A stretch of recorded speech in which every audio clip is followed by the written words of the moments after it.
안녕하세요, 부자이커입니다. 공매를 보시면 여기 감정가라는 게 있거든요. 여러분들이 공매 물건을 검색할 때 이 공매 검색을 잘 이용하면 좋아요. 특히 경매보다 공매는 뭐냐면 재밌는 부분이 재산이 많다고 했잖아요. 그래서 공매는 압류만 있는 게 아니고 여러 가지 재산들이 많습니다. 그래서 어떤 게 많냐? 우르르 나온 애들이 많아요. 이게 이제 포인트거든요. 그리고 우르르 나왔을 때 여러분들이 낙찰을 받고 특히 소액으로 낙찰을 받고 소유권을 이전하거나 이런 부분에 대해서는 한 번에 공동담보를 해가지고 대출을 받고 막 그런 경우도 있었거든요. 그러니까 여러분들 경매 보면 물건 번호 있고 사건 번호 있고 물건 번호 있고 막 하잖아요. 그게 공동담보로 해서 나온 애들이거든요. 그러면 여러분들도 물건을 여러 개를 낙찰을 받으면 공동담보로 해서 대출이 가능하다 정도 이해하시면 될 것 같아요. 자, 그러면 여기서 금액을 1억 정도로 하고 그다음 매각을 하게 되면요, 이렇게 공매에서도 소액으로 투자할 물건들이 쭉 나오는데 이렇게 이런 애들이 있죠. 이런 애들이 보면 여기에서도 한 번에 쭉 여러 가지 물건들이 나온단 말이에요. 이게 엄청 나왔죠. 30개 정도 나오면 이런 애들은 이제 뭘 봐야 되냐, 신탁이냐 아니냐만 보면 돼요. 근데 여러분들이 이제 재밌는 걸 제가 알려드릴게요. 신탁일 때 보통 이거 압류재산은 아니에요. 압류재산은 이렇게 많이 나오지 않습니다. 왜?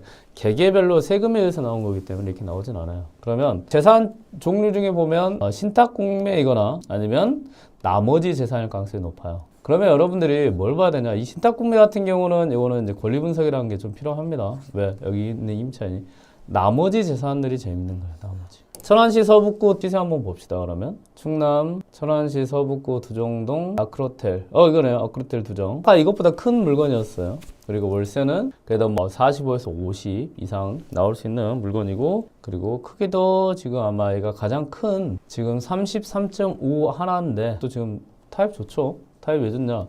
침실과 거실이 분리가 됐단 말이에요. 분리가 되면 얘네들은 월세를 더 많이 받을 수 있다 정도 생각하시면 될 것 같아요. 자, 얘 같은 경우도 34.41 거의 비슷하긴 하네요. 네. 그러면 얘는 지금 분리된 물건이라는 걸 알 수 있죠. 다만 이제 시세는 여러분들이 조사를 잘 하면 됩니다. 자, 그러면 얘를 보면 지금 뭐 8,900 어쩌고저쩌고 합니다. 그럼 한번 들어가 볼게요. 자, 제가 아까 말씀드린 것 같이 중요한 건 뭐냐면 얘만 보면 된다고 했습니다. 얘만. 근데 많은 사람들이 뭐에 또 헷갈리냐? 이제 얘에 헷갈리는 거예요. 얘랑. 그쵸? 이 집행기관이 무슨 투자회사고 리츠 운영팀 하면 어떻게 되냐? 뭐야? 문제 있는 거 아니야? 걱정을 합니다. 그쵸? 자, 재산 종류 얘가 뭐라 했죠? 얘가 중요하다고. 얘가 누구 재산이에요? 나라 재산이란 말이에요. 얘네들은 관리잖아요. 관리. 아마 이곳에서 이 관리회사에게 아마 운용을 맡겼을 거예요. 맡기고 이 담당 부서가 뭐랬어요? 이거를 지금 매물로 내놓은 거예요. 그 말은 뭐냐면 관리하고 리츠 운영이라는 거는 임대일 거야. 아마 리츠 임대 이런 게 되겠죠. 이 임대를 하다가 이제는 팔려고 나오는 겁니다. 그렇기 때문에 명도가 거의 문제 없을 가능성이 높고, 그리고 이 물건 자체도 문제 없을 가능성이 높습니다. 그러면 여러분들은 이걸 어떻게 하냐? 먼저 여기에 전화해 보는 거예요. 여기 전화해 보고 그 다음에 얘를 가지고 어디에 확인을 해야 되죠? 온비드에서 확인하면 됩니다. 이렇게 하시면 돼요. 그리고 나서 얘를 클릭을 하면 이렇게 해당 공고 보기가 있어요. 해당 공고 보기를 클릭을 하면 이렇게 나옵니다. 그리고 나서 얘를 클릭해 주면 됩니다.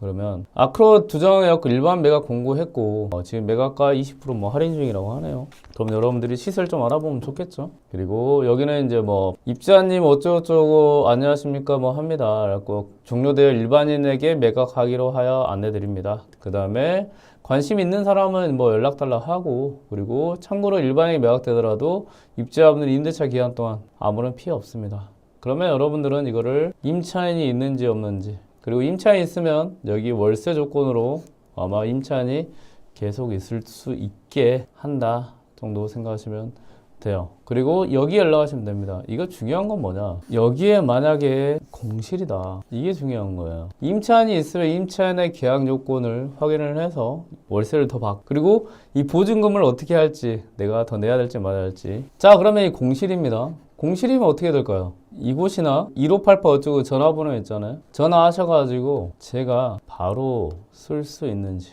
요걸 물어보세요. 요거. 자, 이거 진짜 중요한 포인트거든요. 1번 공실이면 바로 쓸 수 있는지, 2번 도배장판을 할 수 있는지, 3번 혹시 임대를 내놔도 되는지, 단서 잠금 전에도.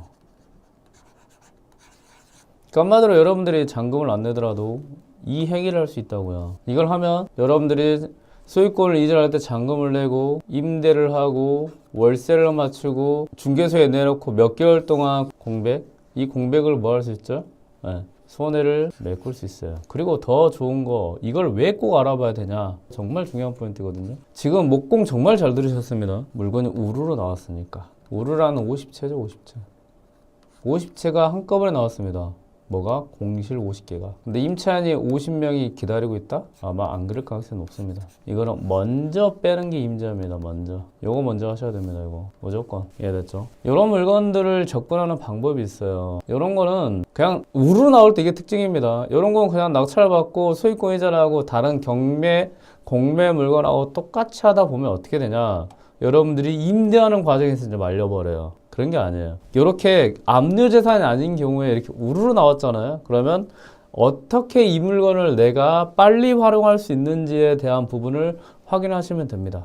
이제 신탁 구매도 이런 물건들이 많은데 중요한 거는 요거는 빨리 내가 먼저 알아본 다음에 그 다음에 다른 사람들이 나오기 전에 임대 나오기 전에 빨리 내놔야 돼요. 그리고 나서 지나면 여기가 수요만 많으면 다 찹니다. 네, 다 차요. 근데 차 들어가는 기간 동안 여러분들은 혹시나 이 물건이 공실로 있을 수 있어요. 그러니까 이런 물건을 이제 저한테 들어야 돼요.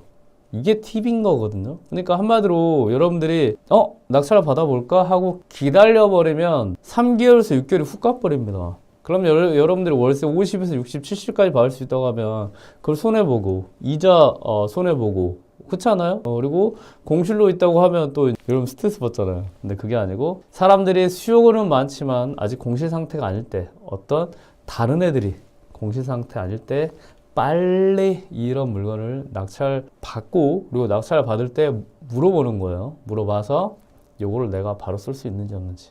이해되시죠? 그래서 이런 물건들은 소액으로 접근을 하더라도 조금 더 디테일하게 봐야 여러분들이 투자를 할 때 잘 투자할 수 있다 정도 접근하시면 될 것 같아요.